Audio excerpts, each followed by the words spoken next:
Welcome to the PharmaVOICE Editor's Take video series, recorded live at the DIA 2014 annual meeting in San Diego, hosted by Taryn Grome, editor of PharmaVOICE. In this episode, Taryn meets with Mark Lanfear, Global Practice Leader for Life Science Solutions, Kelly Outsourcing and Consulting, and Kevin Duffy, Global Vice President, Global Solutions Life Sciences, Kelly Services.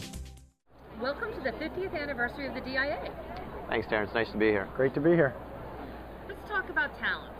Finding the right talent for the job is one of the top concerns for executives across all industries, particularly in the life sciences. So what are some best practices to finding the right person with the right skill sets? Yeah, great question, Taryn. The ecosystem of work has changed vastly, especially in life sciences, as we've talked about. And because of that, it's not just finding the right talent, which we all know there's a gap and it's a lot of limitations, but once you're finding it, acquiring the human capital that your company specifically needs. A couple of best practices that come in are, first, stratifying what you're looking for in your workforce. So dividing out strategic acquisition from tactical acquisition. One's not more important than the other, but you have to decide where you are in your business evolution to decide where you're going to spend your resources. Once you do that, then it's really aligning business strategy with HR practices. And where we tie that together is strategic workforce planning. That's what allows you inside your corporation to send the right message across different levels of leadership so that your goals are linked. Yeah, and I just to add on that, as we all know in the life sciences, and what we learn a lot when we come to the DIA each year is that, there's great competition for high quality talent in the life sciences sector, and that adds another level of complexity to finding that right talent at the right time. And so it's also very important that you have the right skill sets at the recruiter level, so they understand the nuances of the different roles that are required within the drug development process. Life sciences is a highly complex, business, and the talent that you need is very specialized, and there's a lot of competition for that talent. So having the right recruiters with the right skill sets in the right geographies is, at the end of the day, really going to dictate and drive your success. Those are excellent best practices and great insights. Thank you for sharing. Let's talk about mergers and acquisitions throughout the industry. Things are consolidating, and it's causing a great deal of disruption. And the clinical trial sector is not immune to the fallout from this consolidation. What does this mean for clinical trial staffing now and in the future? Well, let me just start, and I'll let Mark jump in. One thing I think you have to understand first and foremost is what's driving the merger and acquisition. Why are two companies, contemplating coming together in the first place? And there could be a full array of reasons why, and we hear about that every year here at the DIA and throughout the year. The number of mergers and acquisitions within life sciences is probably second to none. And so that, again, adds a level of complexity, as you mentioned, to retain your talent. Because as two companies come together, maybe culturally there'll be some differences.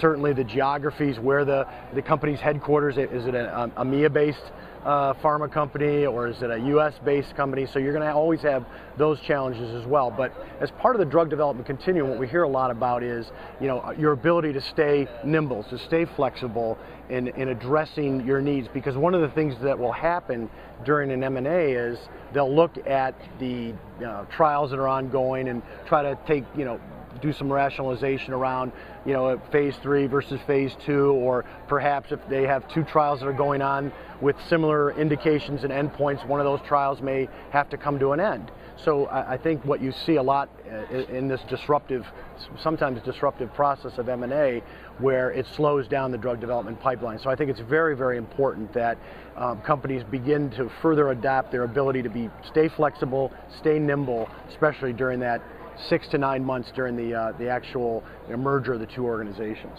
Yeah, and I think Kevin hit a lot of the salient points right on the head. I think there's a couple of positives that come in. So in the past decade, we saw the sponsor companies conglomerate and create some best practices. And now we've seen some of our, the cottage industry we've seen some of us big companies come together and do the same sorts of things.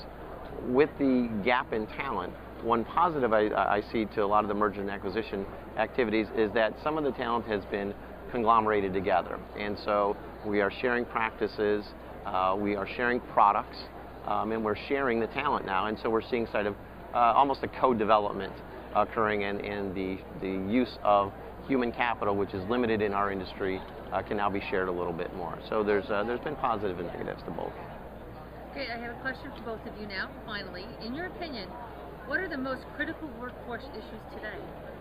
Well, first and foremost, it's just the way talent is looking to be engaged, right? You know, with this next generation that's, you know, graduating, you hear a lot about the Generation X or Generation Y, and the way they want to engage with their employers has changed dramatically from the traditional methodology. The younger workforce is looking to be a little bit more independent, maybe work as independent contractors, maybe be freelancers. They're using their online communities, online networking to socialize themselves and find the roles they want. They're a little bit more less flexible about the geographies they will live in and their willingness to relocate. So these are true challenges and are profoundly changing the way we go out and try to look and find this talent. And the other thing is, you have to look at talent now more holistically. And you have to be able to look at this constellation of choices from, independent contractors to temp to perm to, statement of work type individuals, contingent workforce. So it can no longer just be one way to look at it. You really have to come at it from what we call a talent supply chain management perspective. Yeah, and I think a couple of things, whether they're best practices or realizations that we've had that are influencing us, are, to Kevin's point, technology has changed how workers engage with the work, and it enhances sometimes the things that they do. It makes some things easier, but we can't let the technology take over for the human interaction. We really have to use it to advance the work. And then I think secondly, it used to be that employer and employee were linked together. And now what you really have is that the worker is attached to the work and decoupled from the employer. So now there's the strong relationship is between the worker and the type or accomplishment of the work that they're doing. Very much decoupled now, in the trends that we're seeing, decoupled from worker and employer. So I think this is an interesting trend that we're seeing, and in the most sort of the historic, more rigorous corporations that have been out there, I think they're going to see they need to become a little bit more flexible in their HR practices. Yeah. I want to thank you both for joining us for our Editor's Take video program. Our pleasure. Thank you very much. Thank you very much. Additional Editors Take videos, as well as podcasts, white papers, webinars, and more are available at www.pharmavoice.com.